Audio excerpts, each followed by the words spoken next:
پہلا امتحان یہ ہے، استاد الحدیث فضیلت الشیخ حضرت مولانا اسحاق صاحب اب میرا سبق سننے کے لیے بیٹھے ہیں۔ اللہ تعالیٰ میرا شرح صدر فرمائے۔ دوسرا امتحان یہ ہے کہ علاقہ سارا سرائکی ہے اور مجھے سرائکی نہیں آتی۔ کوشش کروں کہ سیدھے سادے الفاظ سرائکی کے جو آپ اردو زبان میں سمجھ سکتے ہیں، اللہ کرے میں سمجھا سکوں اور آپ کو بھی سمجھ آ جائے۔ رسول رحمت صلی اللہ علیہ وآلہ وسلم کا فرمان ہے، اگر ایک شخص کو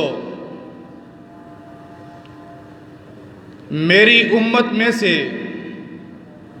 ایک شخص کو حضرت نوح علیہ السلام جیسی عمر عطا کی جائے،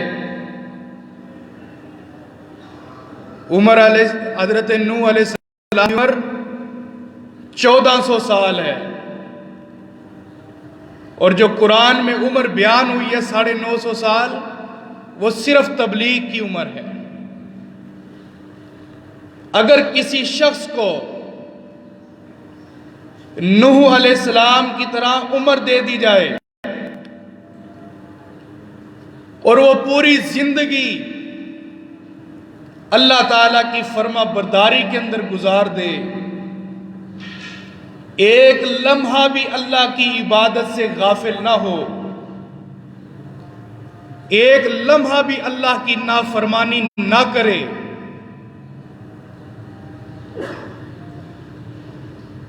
ایک لمحہ بھی حرام کا مرتکب نہ ہو، اسی حالت کے اندر مر جائے، میرا اور آپ کا گمان یہ ہے کہ پوری دنیا میں افضل ترین شخص یہی ہے۔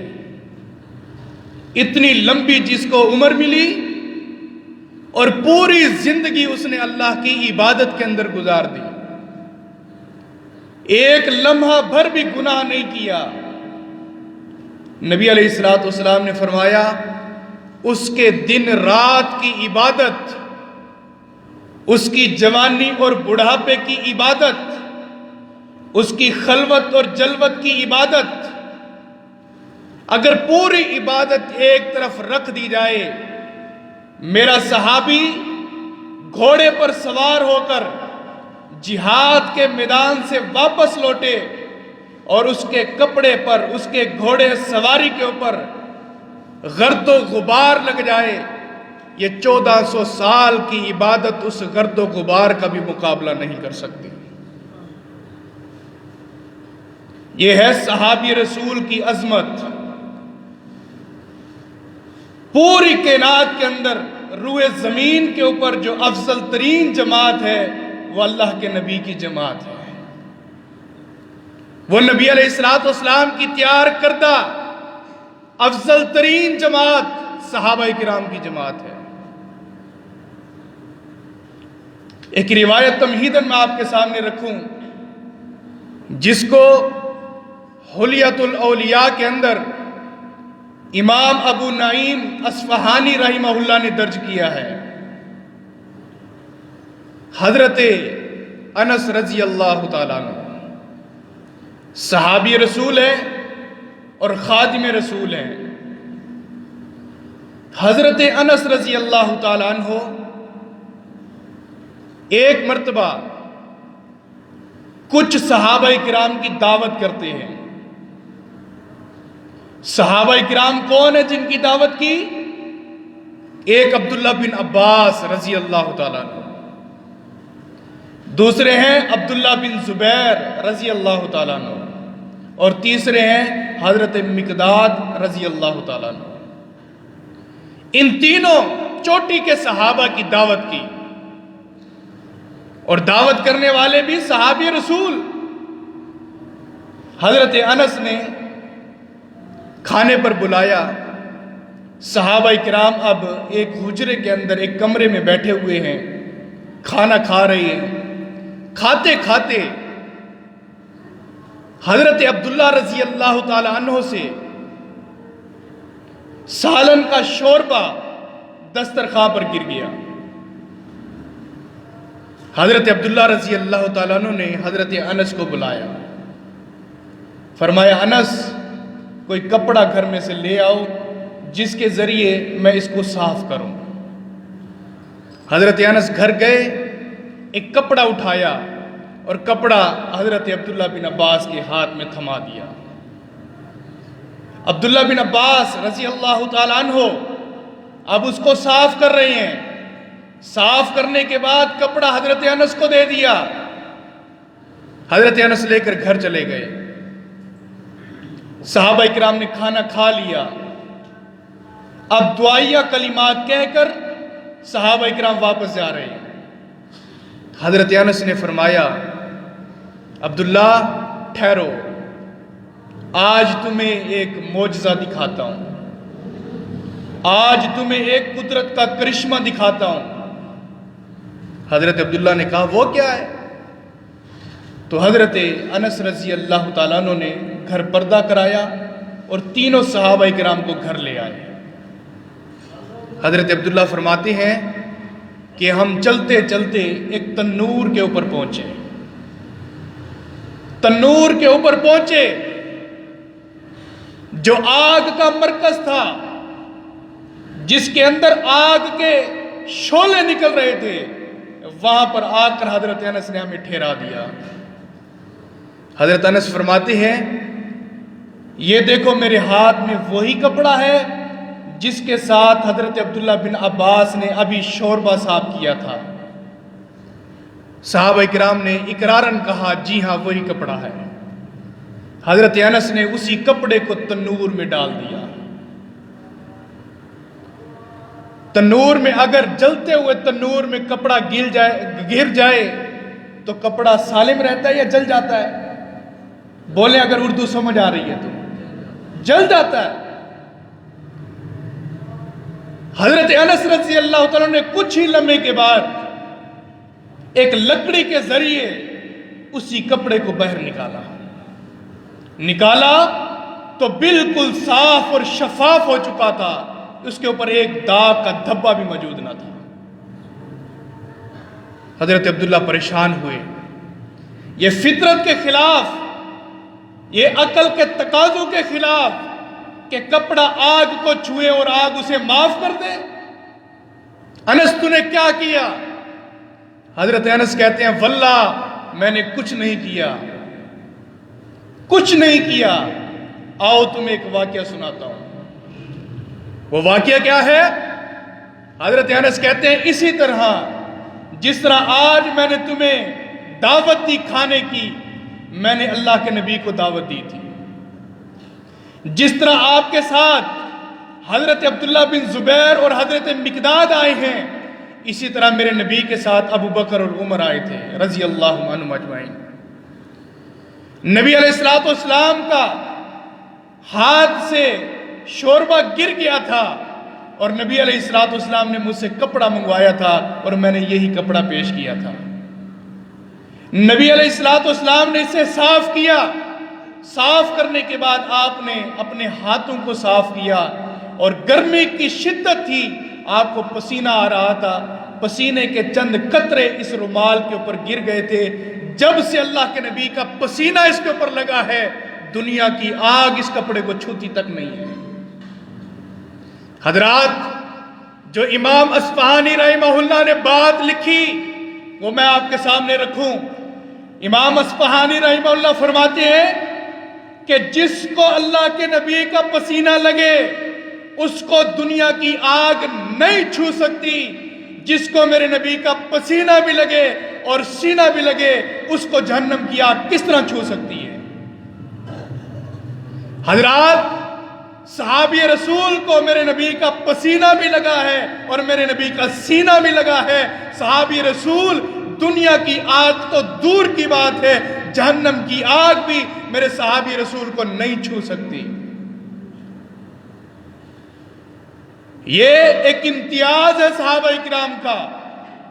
صحابہ اکرام کی جب عظمت کی باری آتی ہے تو اللہ تبارک و تعالیٰ نے قرآن مجید کی 616 آیات صرف عظمت صحابہ پر نازل فرما دی۔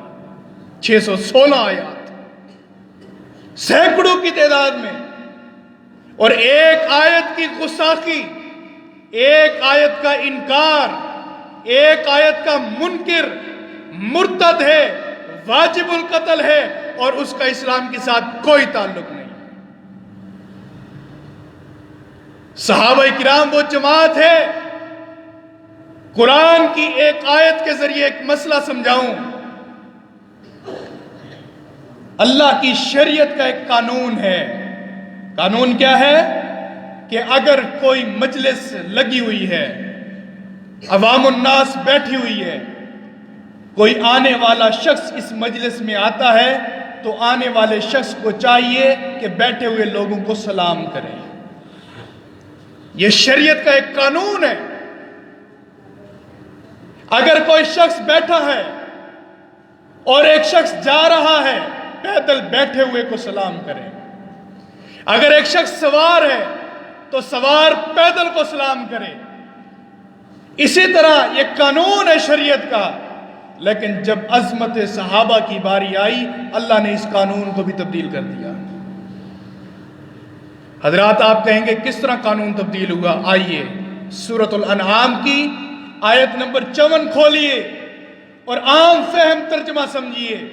قرآن مجید میں اللہ تبارک و تعالیٰ فرماتے ہیں وَإِذَا جَاءَكَ الَّذِينَ يُؤْمِنُونَ بِآيَاتِنَا، اللہ کے پاک پیغمبر محمد الرسول اللہ صلی اللہ علیہ وآلہ وسلم، جب آپ کے پاس وہ لوگ آئیں جو ہماری آیتوں کے اوپر ایمان رکھتے ہیں، اور یہ اللہ کے نبی کی حیات کی باری ہو رہی ہے، حیات کے متعلق اللہ تبارک و تعالیٰ یہ ڈپٹی لگا رہے ہیں، آپ کی زندگی میں آپ کے پاس وہ لوگ آئیں جو ہماری آیتوں پر ایمان رکھتے ہیں، یقیناً وہ صحابہ کرام کی جماعت ہے۔ اللہ کے نبی کے پاس آئیں اور ایمان رکھتے ہیں ہماری آیتوں کے اوپر، ہماری نشانیوں کے اوپر، تو آپ نے کیا کرنا ہے نبی؟ آپ بیٹھے ہوں اور میرے صحابہ آ رہے ہوں، فَقُلْ سَلَامٌ عَلَيْكُمْ، آنے والا صحابہ آپ کو سلام نہیں کریں گے بلکہ آپ میرے صحابہ کو سلام کریں گے۔ حضرات یہ شریعت کا قانون اللہ نے صحابہ کی عظمت کے اوپر تبدیل کر کے رب کا قرآن بنا کر شریعت قیامت تک بنا دی ہے۔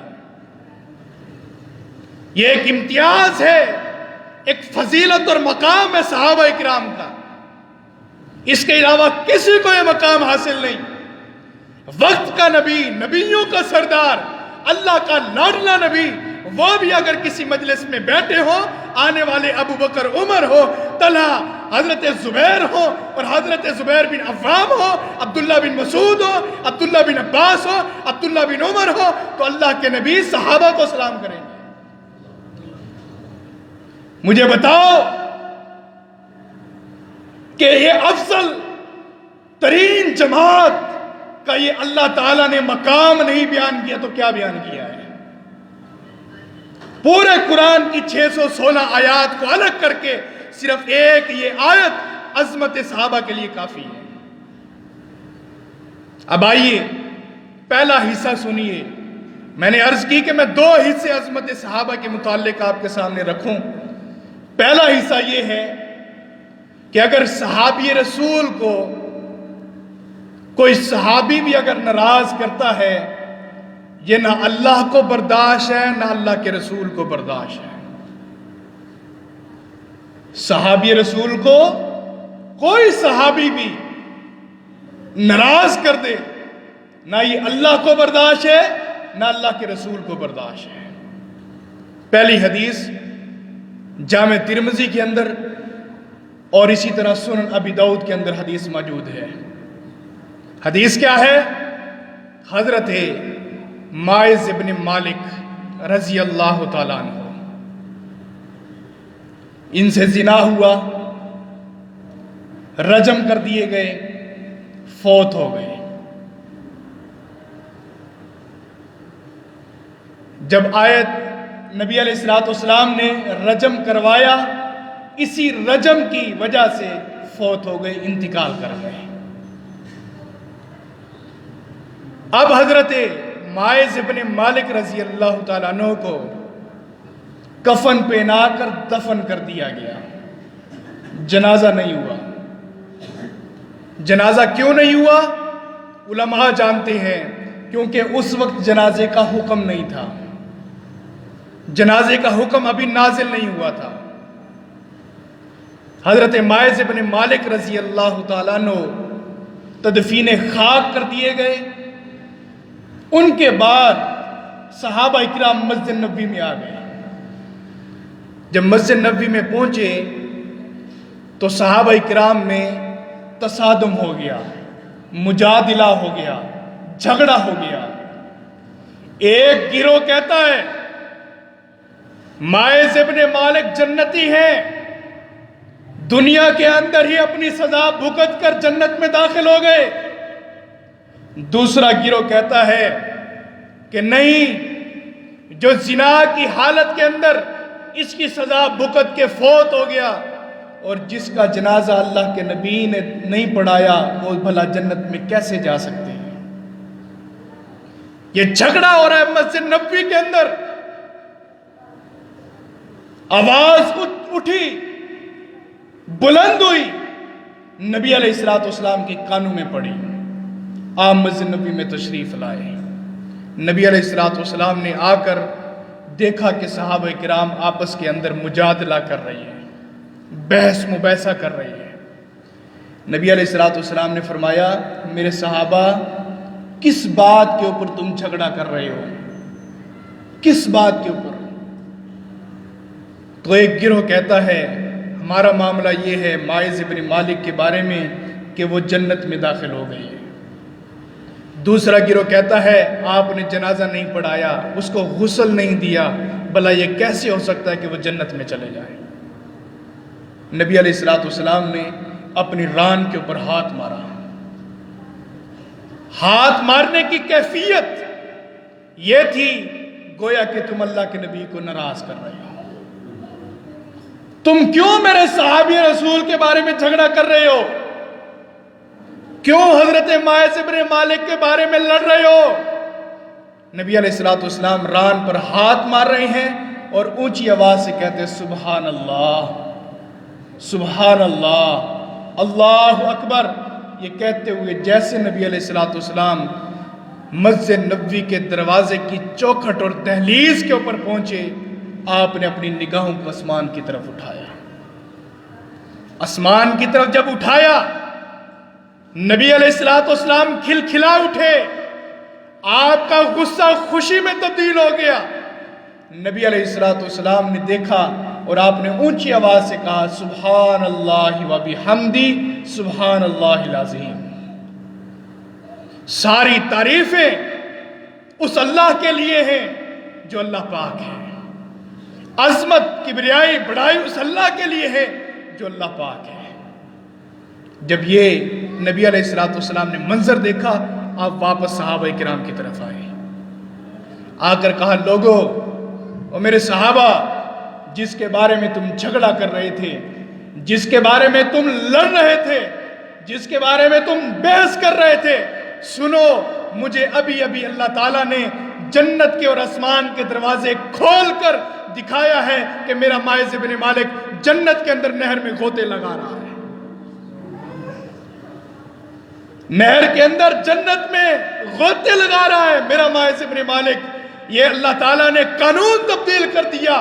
جو جنت اللہ تعالیٰ نے مرنے کے بعد دکھانی تھی، جو جنت اللہ تعالیٰ نے حساب کتاب کے بعد دکھانی تھی، جو جنت اللہ تعالیٰ نے میزان لگانے کے بعد دکھانی تھی، جو جنت اللہ تعالیٰ نے قیامت قائم کرنے کے بعد دکھانی تھی، اللہ نے قانون تبدیل کر کے ایک صحابی رسول کو ناراض کرنے والے صحابہ کو یہ سمجھا دیا کہ اگر میرے صحابی کو ناراض کرو گے، میرے نبی کے صحابی کو، امتی کو ناراض کرو گے، تو مجھے اللہ کو بھی برداشت نہیں ہے۔ میں اپنے قانون کو بھی تبدیل کر کے تمہیں اور میں اپنے صحابی رسول کو راضی کرنا جانتا ہوں۔ حضرات اللہ نے قانون تبدیل کر دیا صرف اس لیے کہ ماعز ابن مالک کے بارے میں جھگڑا نہ کرو، ماعز ابن مالک کے بارے میں اپنی زبانیں نہ کھولو۔ صحابی کو ناراض کرے تو میرے اللہ کو برداشت نہیں۔ 14ویں صدی کا نامی نیٹ مسلمان اگر صحابی رسول پر تبرہ بازی کرے تو میں اس کے اسلام کو کیوں مانوں، اس کے ایمان کو کیوں مانوں؟ جب میرے اللہ کو برداشت نہیں، میرے رسول کو برداشت نہیں، تو آج کے ہم مسلمانوں کو بھی یہ برداشت نہیں ہے۔ دوسری حدیث سنیے، سنن نسائی کے اندر حدیث ہے، ایک صحابیہ سے زنا ہوا، اور یہ صحابیہ بھی وہی ہے جنہوں نے حضرت ماعز سے زنا کیا تھا رضی اللہ تعالیٰ۔ زنا ہو گیا، اللہ کے نبی کے پاس آئی، ہاتھ لگائیے، زنا کر بیٹھی ہو۔ نبی علیہ السلام نے فرمایا تیرا گناہ ہے، تجھے ہی سزا ملے گی، جو تیرے پیٹ میں بچہ ہے اس کو تو سزا نہیں ملے گی، جا لوٹ جا اور اپنے بچے کو جا کر جنم دے۔ روایات کے اندر آتا ہے، تحفۃ الاحوذی شرح جامع ترمذی، اس کے اندر امام مبارک پوری رحمہ اللہ نے بات لکھی ہے کہ 6 مہینے کے اندر، کم عرصے کے اندر مدینہ میں یہ پہلی خاتون تھی جو اپنے بچے کی ماں بن گئی تھی۔ ویسے قانون ہے 9 مہینے کے بعد، لیکن یہ 6 مہینے کے عرصے میں قلیل عرصے کے اندر اپنے بچے کی ماں بن گئی۔ وجہ کیا تھی؟ حرارت ایمانی۔ اللہ اس پیریڈ کے اندر مجھے موت نہ آ جائے، اے اللہ مجھے بچے کی ماں بنا دے تاکہ میں اللہ کے نبی کے پاس جا کر اپنی حدیں لگوا سکوں۔ نبی علیہ السلام کے پاس آئی، چھوٹا سا بچہ گود میں ہے، آپ نے فرمایا لوٹ جا، اگر تیرے اوپر پتھر لگ گئے تو مر جائے گی، تیرے بچے کی کفارت کون کرے گا؟ جا اسے جب تک روٹی کھانے کے لائق نہ ہو جائے، دانت نہ نکل آئے، ہمارے پاس نہ آنا۔ دانت نکل آئے، روٹی چبا رہا ہے، اللہ کے نبی کے پاس آیا، نبی علیہ السلام کے پاس ان کا کفیل اور وہ عورت صحابی رسول آئے۔ نبی علیہ السلام نے دیکھا اور آپ علیہ السلام نے فرمایا جاؤ چٹیل میدان میں گڑھا کھودو اور اس کے اندر اس کو گردن تک اس زمین کے اندر دھسا دو اور اس کے اوپر پتھر مار مار کر اس کو رجم کر دو۔ پتھر لگ رہے ہیں، رجم ہو رہی ہے، کیا وقت ہوگا، کیا منظر ہوگا۔ آج گناہ ہو جائے تو ہم فخر کے ساتھ کہتے ہیں تو نے کیا گناہ کیا ہے؟ گناہ تو میں نے کیا۔ اس صحابی رسول نے عورت ذات ہو کر اللہ سے ڈر کر نبی کے پاس آئی ہے تاکہ اللہ قیامت کی سختیوں سے بچا لے۔ اللہ مجھے اور آپ کو ہر گناہ سے محفوظ فرمائے۔ نبی علیہ السلام نے پتھر مروائے، پتھر لگ رہی ہیں، لگتے لگتے ایک پتھر اس کے سر پر لگا، خون کے فوارے نکلے۔ فوارے جیسے ہی نکلے، ایک روایت کے اندر خالد بن ولید رضی اللہ عنہ کے الفاظ اور ایک روایت کے اندر حضرت عمر کے الفاظ۔ خالد بن ولید رضی اللہ عنہ کے کپڑے پر وہ خون کا ایک قطرہ گر گیا۔ خون کا قطرہ گرا تو حضرت خالد نے یہ الفاظ کہے، ہائے افسوس اس زانیہ اور بدکارہ عورت کے گندے خون کے قطرے میرے کپڑے پر گرنے تھے۔ یہ الفاظ کہے۔ نبی علیہ السلام واپس آ رہے ہیں۔ آپ جب مدینہ کے اندر واپس آ رہے تھے، مدینہ سے پہلے ایک روڑی کے اوپر ایک جانور، حرام جانور مرا پڑا تھا۔ نبی علیہ السلام نے آتے ہوئے اپنے قافلے کو روکا، آخر صحابہ رک جاؤ، اللہ کے نبی کیا معاملہ ہے؟ آپ علیہ السلام نے فرمایا تم میں سے یہ جملے کس نے کہے تھے؟ اس بدکارہ اور زانیہ عورت کے خون کے گندے قطرے میرے کپڑے کے اوپر گرنے تھے، یہ کس نے کہے تھے؟ خالد بن ولید رضی اللہ عنہ آگے بڑھے، آگے آئے، اللہ کے نبی علیہ السلام نے فرمایا خالد یہ جو جانور مرا ہوا پڑا ہے کیا اس کو کھانا پسند کرتے ہو؟ اس کا گوشت کھا لو گے؟ کہنے لگے نہیں اللہ کے نبی، یہ تو حرام ہے، یہ تو مر کے حرام ہوا، اگر زندہ بھی ہوتا تو تب بھی حرام ہے، ہم کیسے کھا سکتے ہیں؟ نبی علیہ الصلوۃ والسلام نے فرمایا کہ اس کا کھانا اگر تم کھا لیتے، اس کا کھانا تمہارے لیے کم گناہ ہوتا جو تم نے اس عورت کے بارے میں بات کی ہے، یہ اس سے بھی بڑا گناہ ہے، اس سے بھی بڑا گناہ ہے۔ حضرات، اگر ایک شخص سور خنزیر کا گوشت کھاتا ہے وہ کم گناہ ہے، اگر صحابی رسول کے اوپر تبرہ بازی کرتا ہے یہ اس سے بھی بڑا گناہ ہے۔ خنزیر کھانے سے، حرام کھانے سے بھی بڑا گناہ یہ ہے کہ صحابی پر تم بول پڑا۔ تیری حیثیت کیا ہے؟ تیرا مقام کیا ہے؟ گندے نطفے سے پیدا کیا گیا انسان آج صحابہ کرام نبی کی جماعت پر بول رہا ہے۔ تجھے کس نے منصب دیا ہے اللہ کے نبی کی جماعت پر بولنے کا؟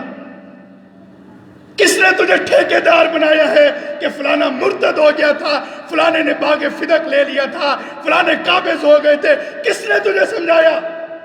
چھوڑ تاریخ کو، نہیں مانتے ہم اس تاریخ کو۔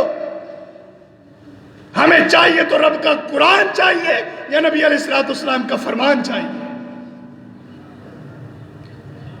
اگلی بات سنیے، نبی علیہ الصلوۃ والسلام نے پھر ایک اس عورت کے بارے میں جو الفاظ کہے، کہا کہ لوگو، آج اس عورت نے جو توبہ کی ہے، اگر یہ توبہ مدینہ کے گنہگاروں کے اوپر تقسیم کر دی جائے، اللہ اس توبہ کی وجہ سے تمام گنہگاروں کے گناہوں کو معاف کر دے گا۔ دوسری حدیث میں الفاظ ہے کہ اگر اس کی توبہ دنیا کے تمام گنہگاروں کے اوپر تقسیم کر دی جائے تو اللہ تعالیٰ ان کے گناہوں کو بھی معاف کر دے گا۔ کون تھی یہ صحابیہ تھی؟ یہ نبی کے علیہ الصلوۃ والسلام کے ساتھ وقت گزارنے والی عورت تھی، کلمہ پڑھنے والی عورت تھی۔ یہ پہلا حصہ۔ دوسرا حصہ سنیے، اگر صحابی رسول فوت ہو جائے، صحابی رسول اگر فوت ہو جائے تو اللہ تبارک و تعالی مرنے کے بعد بھی اپنے اس بہترین صحابی کی، جو اللہ کے نبی کا صحابی ہے، اس کی حفاظت فرماتے ہیں۔ مرنے کے بعد بھی اللہ اس کی حفاظت فرماتے ہیں۔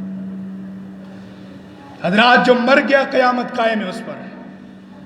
اب وہ دنیا سے پردہ کر گیا، دنیا سے چلا گیا، یہ عالم دوسرے عالم میں تبدیل ہو گیا، لیکن اللہ تعالیٰ مرنے کے بعد بھی ان کی حفاظت فرماتے ہیں۔ حفاظت کس طرح کرتے ہیں؟ صحیح بخاری اٹھائیں۔ صحابی رسول کون؟ حضرت عاصم بن ثابت رضی اللہ تعالیٰ عنہ۔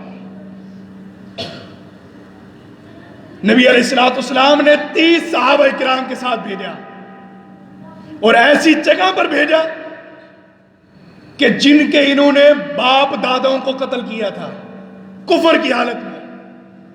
وہ کافر تھے، یہ مسلمان تھے۔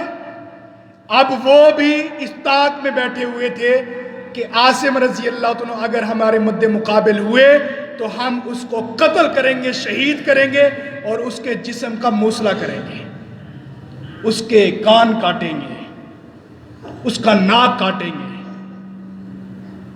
موصلہ کریں گے۔ اب حضرت عاصم رضی اللہ عنہ کو پتہ چل گیا۔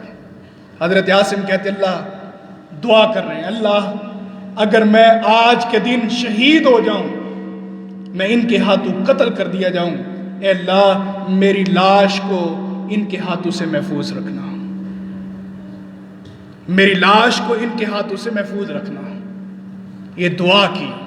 اللہ کا کرنا یہ ہوا کہ جب حضرت عاصم رضی اللہ عنہ ایک پہاڑی سے گر کر شہید ہوئے، تیر لگا پہاڑی سے گرے شہید ہوئے، تو اب لوگوں نے نعرہ بازی کی، کہا کہ لوگوں آؤ، ہم نے عاصم کو شہید کر دیا، قتل کر دیا، آؤ پہاڑی کے نیچے چلتے ہیں، اس کے ناک اور کان کاٹتے ہیں، اس کا موصلہ کرتے ہیں۔ جب وہ نیچے آئے، اللہ تبارک و تعالیٰ نے شہد کی مکھیوں کے ذریعے حضرت عاصم کی لاش کی حفاظت فرمائی۔ شہد کی مکھیوں کا ایک جھنڈ اڑتا ہوا آیا، اور سارا جھنڈ حضرت عاصم رضی اللہ عنہ کی میت مبارک کے اوپر بیٹھ گیا۔ آنے والے لوگوں کو یہی پتا چلا یہاں پر تو مکھیوں کا جھنڈ ہے، یہاں پر کسی کی کوئی لاش نہیں ہے۔ حضرات، میں نے دعویٰ کیا کہ مرنے کے بعد بھی اللہ تعالیٰ اس کے جسم کی حفاظت کرتے ہیں.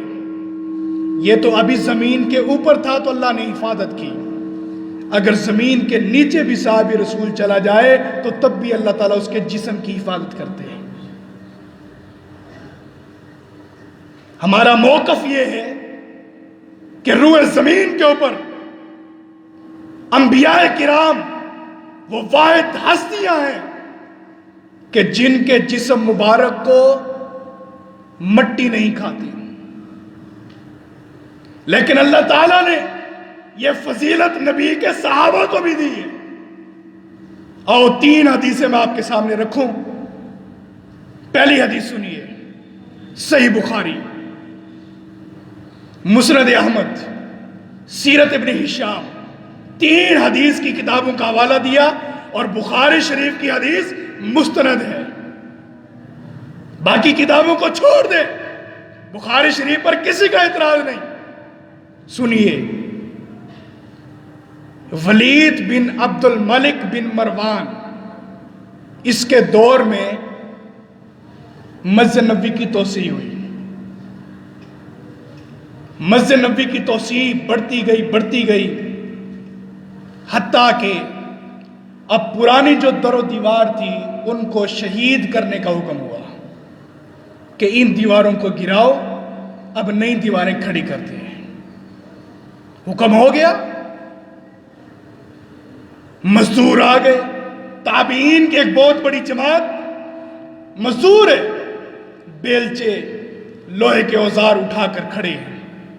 حکم ہو گیا کہ اب ان کو گراؤ. بیلچے مارتے مارتے اچانک ایک مزدور تابی کا بیلچہ قبر پر لگا. قبر پر جب لگا تو قبر کے پاؤں والی سائیڈ چاک ہو گئی، کھل گئی. مسجد نبوی میں کتنی قبریں ہیں؟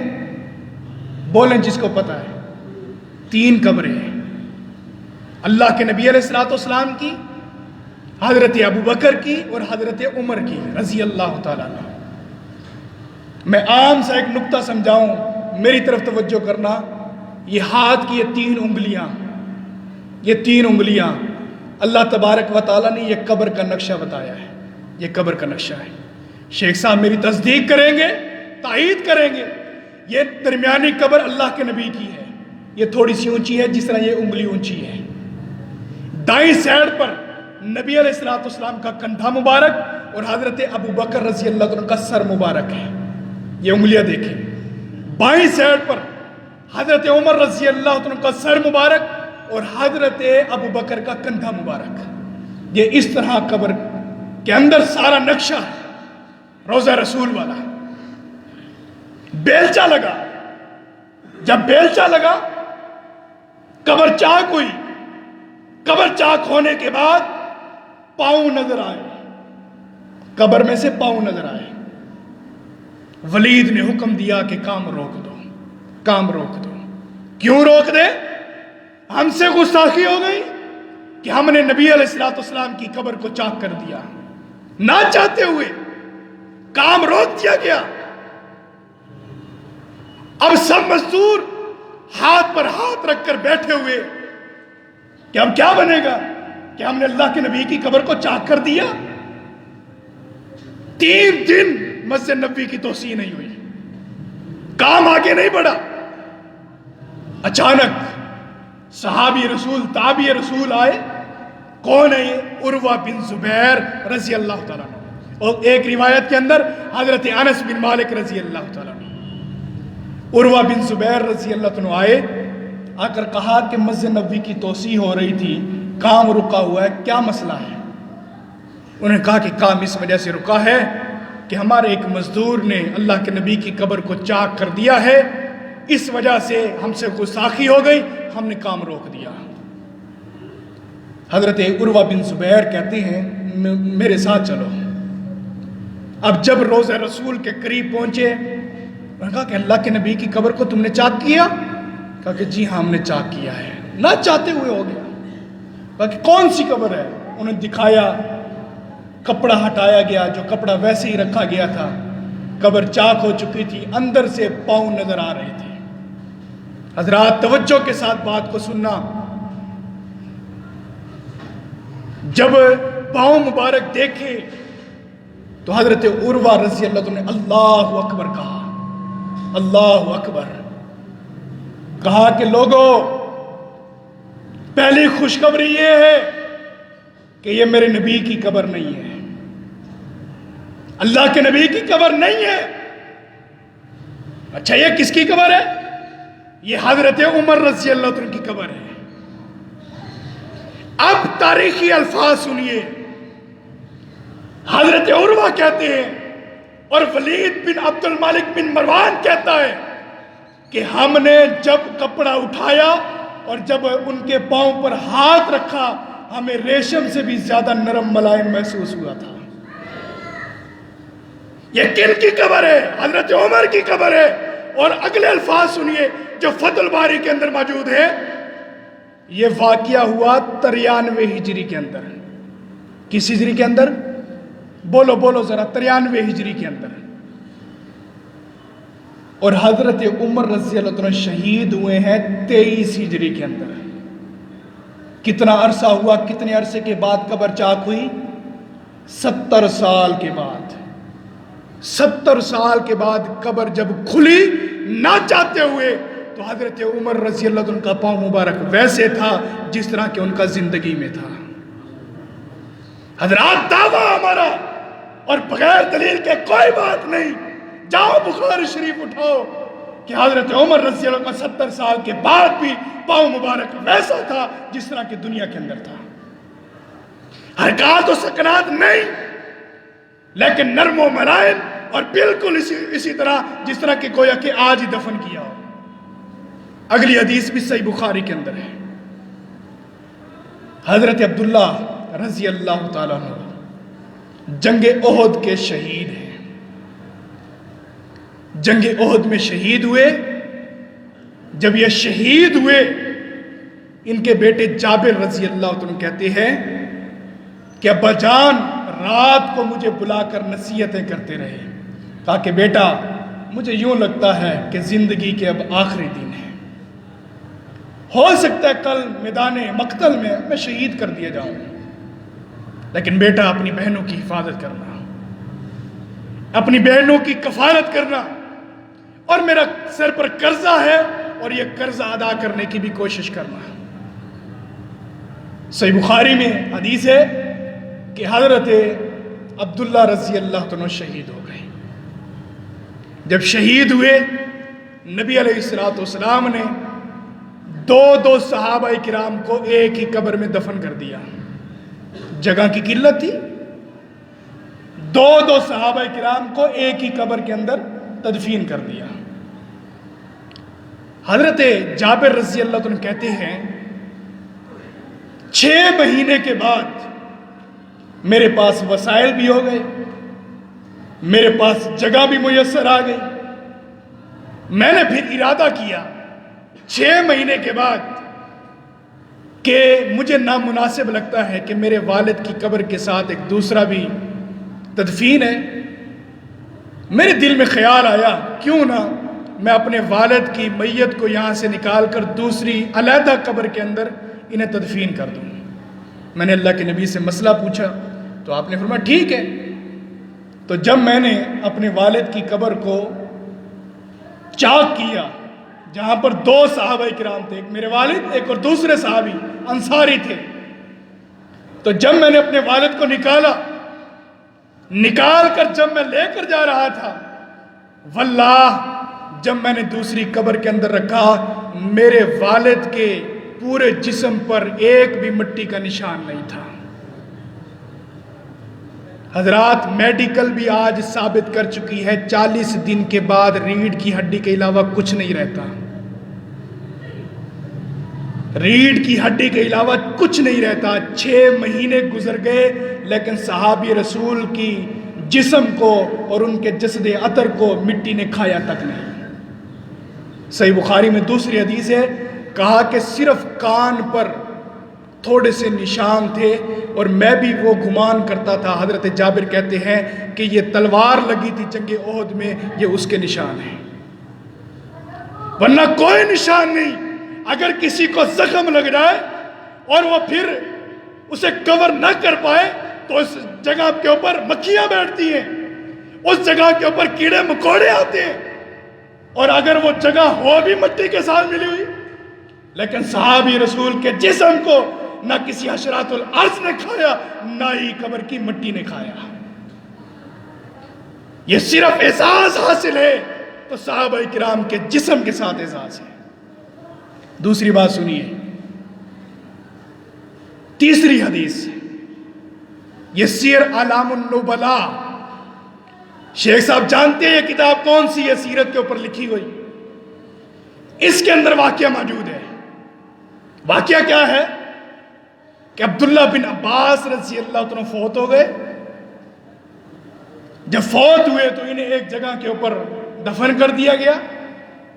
کئی سالوں کے بعد اس جگہ میں، اس ایریے میں، اس بستی میں، اس دیہات کے اندر سیلاب آ گیا۔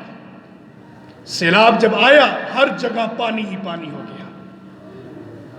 پانی کی وجہ سے کئی قبریں گر گئی، کئی قبروں کے اندر پانی داخل ہو گیا۔ کچھ صحابہ کرام اور کچھ تابعین موجود تھے، انہوں نے سوچا کیوں نہ عبداللہ بن عباس رضی اللہ عنہ جلیل القدر صحابی ہیں، ان کی قبر بھی یہاں پر ہے، ہو سکتا ہے کہ قبر کے اندر پانی داخل ہو گیا۔ ایسے کرو کہ میت مبارک کو نکالو اور دوسری جگہ پر جا کر رکھو، یہاں پر تو سارا پانی ہی پانی ہے۔ میت کا تقدس اور میت کی تکریم کرنا شریعت حکم دیتی ہے۔ لوگوں نے قبر کو چاک کیا، قبر کو چاک کیا، لوگ حیران ہو گئے۔ حیران کیوں ہوئے؟ کچی قبر ہو کر بھی قبر کے اندر پانی داخل نہیں ہوا۔ کچی قبر ہے، آج کی ماربل نہیں، اینٹ نہیں، کنکریٹ کے ساتھ بنی ہوئی نہیں، پتھر کے ساتھ بنی ہوئی نہیں، بلکہ کچی قبر سنت کے مطابق، لیکن اس قبر کے اندر بھی سیلاب کا پانی داخل نہیں ہوا۔ اللہ مرنے کے بعد بھی صحابی رسول کے جسم کی حفاظت فرماتے ہیں۔ مرنے کے بعد بھی صحابی رسول کو اللہ تعالیٰ اس مٹی کے اوپر حرام کر دیتے ہیں۔ حضرات یہاں پر ایک مسئلہ سمجھیے، کوئی شخص اس مغالطے میں نہ رہے، کوئی شخص یہ دعویٰ پیش نہ کرے کہ اگر صحابی رسول کے جسم کو مٹی نہیں کھاتی تو ہمارے اولیاء کے جسم کو بھی مٹی نہیں کھاتی۔ یہ قیاس نہ کرے، اولیاء پوری زندگی عبادت کریں، صحابی رسول کا مقابلہ نہیں کر سکتے۔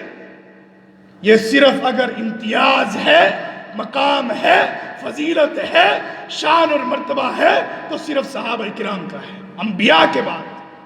ان کے علاوہ کوئی دعویٰ نہ کرے کہ میرا فلانا وہ بھی قبر کے اندر اس طرح ہے، قبر کے اندر ٹھیک ہے، قبر کی مٹی نے نہیں کھایا، قبر کے پرندوں، قبر کے حشرات الارض نے نہیں کھایا۔ نہیں، تو دعویٰ کر نہیں سکتا، اگر کرے گا تو تیرا دعویٰ باطل ہے۔ یہ دعویٰ صرف صحابہ کرام اور انبیاء کرام پر کیا جا سکتا ہے، اور ان کے بارے میں بھی دلائل موجود ہیں۔ حضرات، ہمارا بر صغیر وہ عظیم جگہ ہے، عظیم مٹی ہے جہاں پر صحابہ کرام پاؤں رکھ کر گئے ہیں۔ یہ بر صغیر، یہ پاک و ہند، یہ پاکستان، یہ وہ جگہ ہے، وہ مٹی ہے جہاں پر صحابہ کرام اپنے پاؤں مبارک لگا کر گئے ہیں۔ تاریخ اٹھائیں، اسحاق بھٹی رحمہ اللہ کی تاریخ اٹھائیں، تاریخ اہل حدیث، تاریخ بر صغیر، ان کے اندر انہوں نے لکھا کہ جو بر صغیر میں سے، عجم میں سے سب سے پہلے عبد الکریم نامی شخص نبی علیہ السلام سے جا کر ملا، وہ تمہارے بلوچستان کا تھا۔ حضرات، بلوچستان کا اٹھنے والا ایک بابا نبی علیہ السلام کے پاس پہنچا اور اللہ کے نبی سے جا کر احادیث سیکھی، اسلام قبول کیا۔ عبد الکریم اس صحابی کا نام ہے، اور واپس بلوچستان کے اندر آئے، یہیں سے پھر اسلام کے قلعے نکلے اور اسلام کے جھنڈے گاڑ کر بر صغیر کے اندر مزید مسلمان ہوئے لوگ۔ اگلی بات سنیے، آج بھی بر صغیر کے اندر صحابہ کرام کی قبریں موجود ہیں، صحابہ کرام کی قبریں موجود ہیں۔ مولانا شمشاد سلفی حافظہ اللہ تعالی آج بھی زندہ ہیں اور تاریخ کے بہت بڑے مورخ ہیں، تاریخ ان کی گھٹی میں رکھی ہوئی ہے۔ انہوں نے بیان کیا ہے کہ ہمارے بر صغیر کے اندر 24 صحابہ کرام آئے تھے جو واپس عرب میں نہیں گئے تھے، ان کی قبریں آج بھی پاکستان کے اندر موجود ہیں۔ ایک قبر داجل سے تھوڑا سا آگے نکلے، یہ جام پور کے ساتھ علاقہ داجل سے تھوڑا سا آگے نکلے، سہل بن عدی رضی اللہ عنہ کی قبر موجود ہے۔ سہل بن عدی رضی اللہ عنہ بدری صحابی ہیں۔ پنجورہ کے علاقے کوئٹہ کے اندر نبی علیہ السلام کے 5 صحابہ کرام کی قبریں موجود ہیں۔ سکر کے ساتھ شکارپور روڈ کے اوپر صحابہ کرام کی 3 قبریں موجود ہیں، اور تینوں صحابہ کرام بخاری شریف کے راوی ہیں۔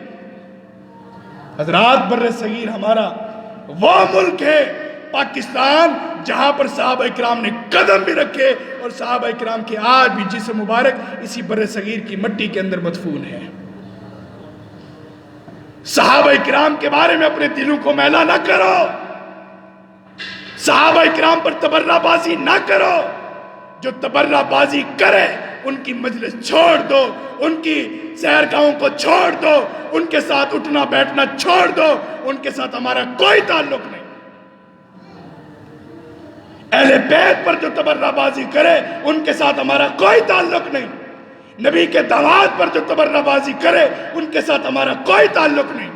اور حضرت امام احمد بن حنبل رحمہ اللہ کا تو موقف یہ ہے کہ اگر وہ بیمار ہو جائے تو اس کی بیمار پرسی نہ کرو، اور اگر وہ مر جائے تو اس کا جنازہ بھی نہ پڑھو۔ جو صحابہ کرام کے اوپر تبرہ بازی کرے، اللہ تبارک و تعالی ہم سب کو عمل کی توفیق عطا فرمائے، جب تک زندہ رکھے دین ایمان پر زندہ رکھے، اور جب بھی دنیا فانی سے رخصت کرے دین ایمان پر رخصت کرے۔ وآخر دعوانا الحمدللہ رب العالمین۔